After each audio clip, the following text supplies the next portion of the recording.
UP के बहराइच में विसर्जन के दौरान बवाल क्यों हुआ? इसके पीछे लापरवाही किसकी रही? कैसे विसर्जन के दौरान हुई घटना ने इतना बड़ा रूप ले लिया?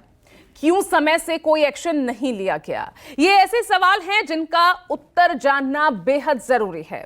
आज इन्हीं मुद्दों पर हम चर्चा करेंगे।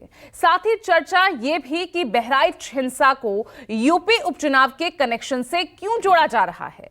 चर्चा के लिए मेरे साथ मेरे सहयोगी और राजनीतिक पैनल हमारे साथ जुड़ा हुआ है।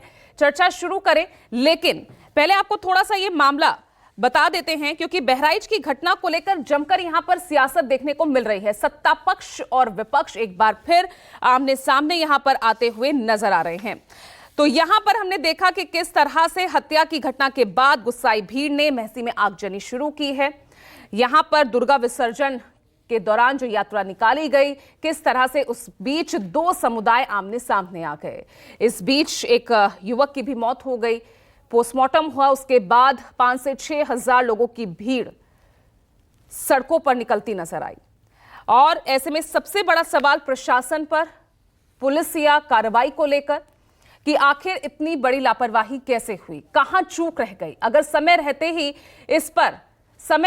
इस पर कार्रवाई की जाती तो शायद यह मामला इतना बड़ा ना होता। अब किस तरह से सियासत इस मामले पर हो रही है, अखिलेश यादव ने क्या कहा, पहले वो सुनिए।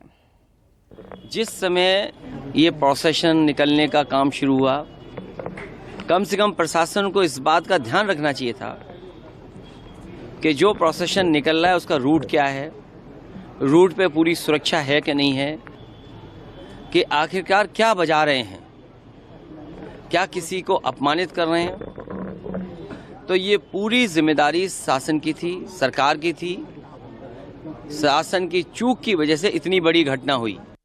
जो लोग कहते थे ना कि पिछले कुछ महीने से कुछ ताकत बढ़ गई, कुछ शक्तियों की, ये कौन सी शक्तियां थी जिनकी ताकत बढ़ी है? ये कौन सी शक्तियां हैं जो भारत को कमजोर करना चाहती हैं?